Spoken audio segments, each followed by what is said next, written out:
So he says 30,000. Okay. He says 270,000. That's a really big difference. Isn't that just the same as saying they don't have a clue how many? Huh? Don't tell the president. Yeah, I guess not. Okay. June 29th, 1945. What do you do with the island you just won? You just won it in a battle with your enemy. So what do you do with it now? Well, if you are the Americans and the island is Okinawa, you transform it into a bustling hub with new highways and thousands of kilometers of road and port facilities whose capacity rivals New York City.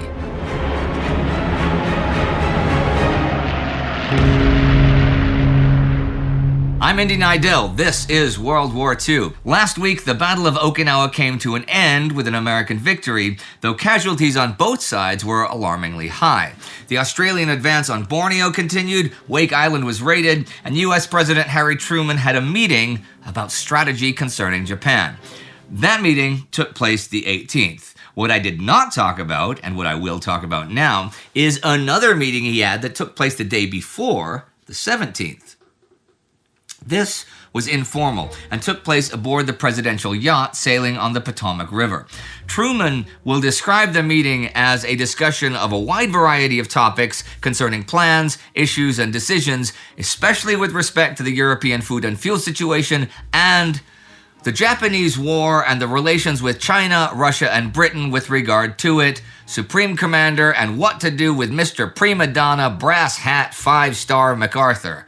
Truman obviously doesn't like having to rely on MacArthur either as a head of the invasion of Japan or of a future Allied occupation government there. But equally obviously, he has no plans to remove him from any command. Informal or not, there are still recorded minutes of this meeting, and U.S. Army Chief of Staff George Marshall begins the discussion of Pacific strategy by explaining, again, that invading Kyushu, Operation Olympic, is absolutely essential to eventually forcing Japanese capitulation by then invading the Kanto Plain near Tokyo.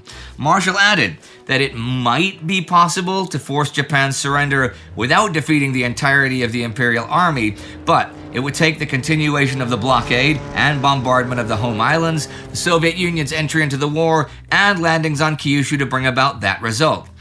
On the matter of casualties, things turned murky. Everyone is sold on Kyushu, Army and Navy. Control of Kyushu would make the blockade tighter and bring airfields close to Honshu. And Naval Chief Ernest King thinks after Kyushu, then they'll see how things stand with the Soviets and Chinese concerning possible mainland operations. However, the different players have used different methods for estimating the casualties with different results. Marshall speculates, after a little chat about Leyte and Luzon, that the first 30 days on Kyushu might involve the U.S. taking as many as the 31,000 MacArthur took on Leyte. William Leahy paints a very different picture of what he thinks casualties for Kyushu will be, applying not the Leyte percentage, but the Okinawa percentage, which is 35% of the attacking force. That attacking force is projected to be 766,700 men. So that would be around 270,000 killed and wounded. That's a bit more than 30,000. King says, hang on. As Marshall pointed out, on Kyushu, there's more room to maneuver. So that would reduce casualty rates to maybe between Leyte and Okinawa, but at the lower end. I should point out that Marshall's Leyte-based calculations are based on an underestimation of MacArthur's actual casualties and do not include any losses that would be taken by naval forces supporting the invasion.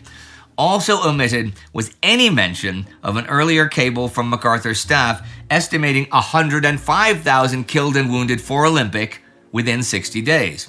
When Marshall received that information, he promptly cabled MacArthur, asking him if those were firm numbers and reminding him the president was greatly concerned about the costs of an invasion. MacArthur took the hint and responded by saying he did not expect casualties for Olympic to come close to 105,000. So basically, people are being evasive or are just downright misleading President Truman. And it seems clear that Marshall is willing to adjust the numbers if it'll get approval. Marshall and King are all for it. Secretary of the Navy James Forrestal is all for it. Army Air Force's Representative Ira Eaker is all for it. Secretary of War Henry Stimson is for it, but he does recommend that something be done to encourage those in Japan who desire peace, whom he calls the submerged class.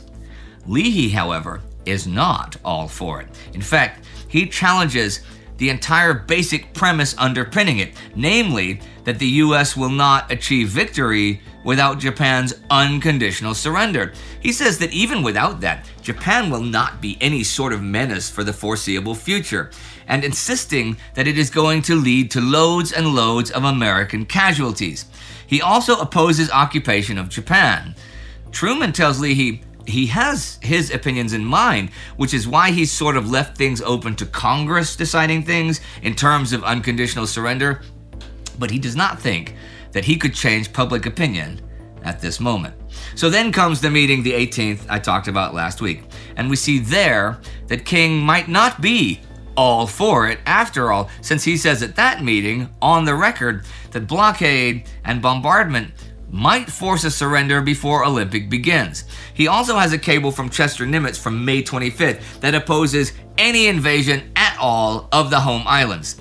Nimitz wrote that right in the thick of Okinawa, and he warns that resistance on the home islands will be every bit as stiff and fanatical, and they should just continue the naval and aerial war. Now, since Truman has made very clear that his approval for invasion is based on the unanimous opinion of the Joint Chiefs, what will happen if King pulls his support and it is no longer unanimous? Okay, other than the nuclear option, there's also talk now in the War Department, the Navy, and at State, and even in Congress, of yet another option: modifying unconditional surrender to preserve the integrity of the Japanese monarchy. It is Acting Secretary of State Joseph Grew. Secretary Edward Stettinius has been at the UN conference in San Francisco, leading the charge to modify unconditional surrender. He does think the U.S. will have to occupy Japan and have some sort of post-war military government. He also believes in the importance of demilitarizing Japan. He also stresses the importance of not doing anything to the emperor and leaving his position intact. According to Grew, Japanese devotion to the throne made it expedient for the United States to compromise on the fate of the emperor. If the United States guaranteed that the emperor would not be harmed and the imperial institution would not be destroyed, the U.S. would save a large number of human lives. Conversely, the Americans could expect prolonged resistance if Washington insisted on destroying the imperial institution and trying the emperor as a war criminal. Grew never actually uses the word fanatical, but it is implied that such devotion will make the Japanese fight to the last man if the future of the throne is in doubt. This argument is a bit of a double-edged sword, though, since one can, and people do, argue that couldn't the emperor serve to rally the country around militarily post-war? Couldn't he still be a focal point for hyper-nationalism? Grew pretty much says that depends on what they do during the occupation to make that impossible. To quote Implacable Foes yet again, this time about Grew and those statesmen who'd worked with Japan back in the 1920s, they believed that the desperate conditions created by the Great Depression had enabled Japanese militarists to hijack the government and steer it towards a collision course with the United States. In this view, the roots of Japanese aggression are shallow and easily extracted.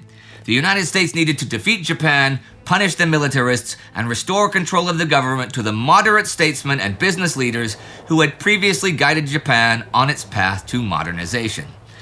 Well, that is about ending the whole war and what comes after.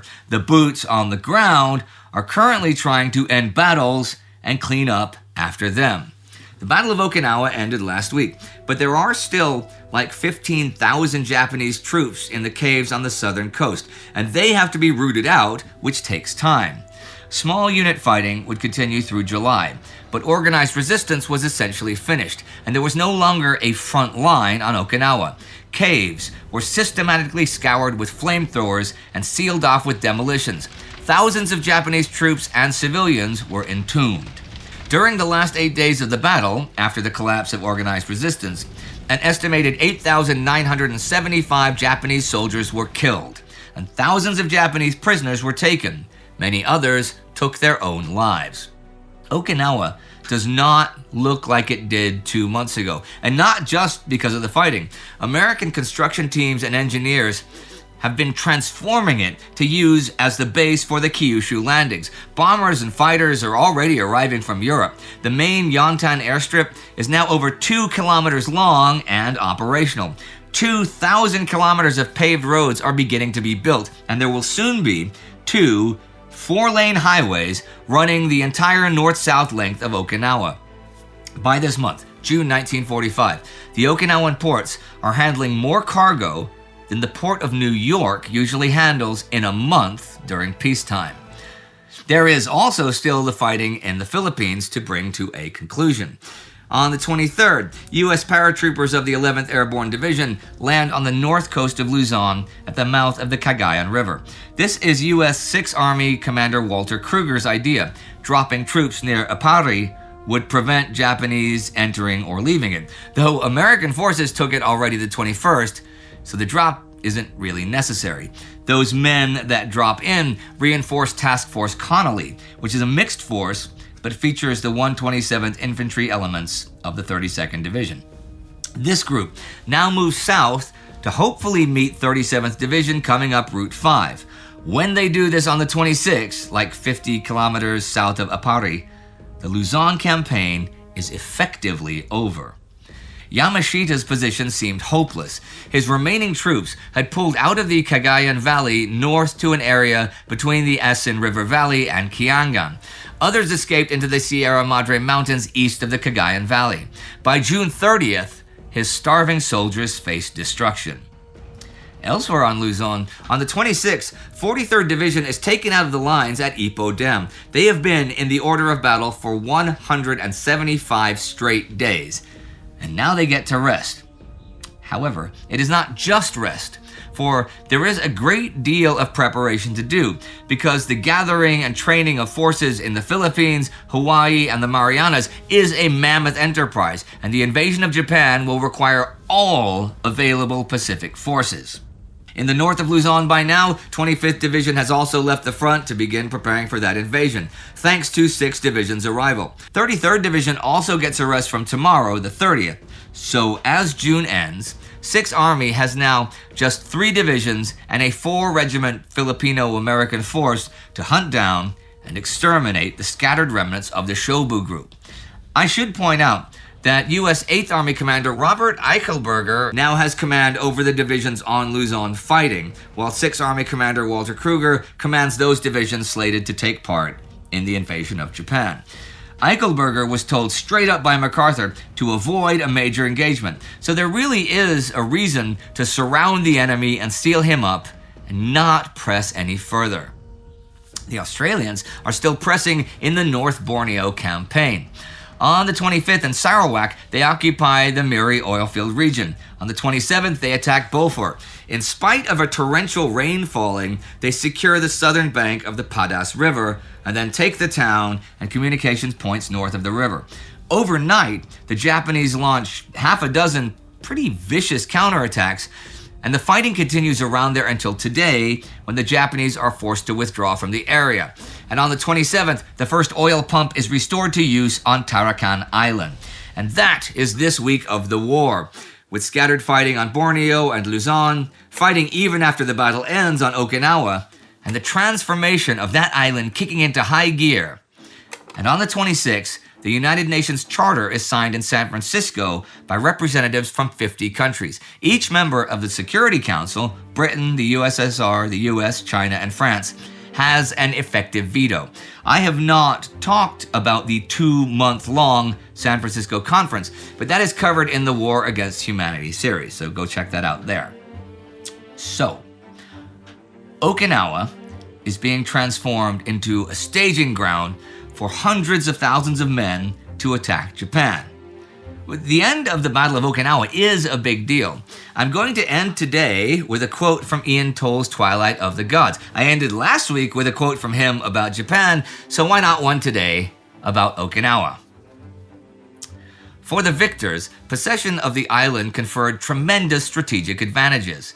The island provided a staging area and springboard for the prospective invasion of Japan, less than 400 miles from the targeted invasion beaches in southern Kyushu. It provided air bases within easy range of Japan for American bombers and fighters, and protected anchorages for the fleet and amphibious forces. Admiral Spruance had foreseen all of these advantages a year earlier when he had argued in favor of capturing Okinawa. For the Japanese, the loss of Okinawa only confirmed what their leaders already knew: that the war was lost and that their enemy possessed the means and the will to invade and conquer their homeland. It is the Time Ghost Army that finances all of our productions. Matthew Stislinger is the Time Ghost Army Member of the Week, and these are the newest commissioned officers. You too can join the Army and be part of this long, continuing adventure at timeghost.tv or patreon.com. And if you'd like to see some decisions that were hammered out about the United Nations ahead of that conference, click here for a special we did on the Yalta Conference back in February. Do not forget to subscribe. See you next time.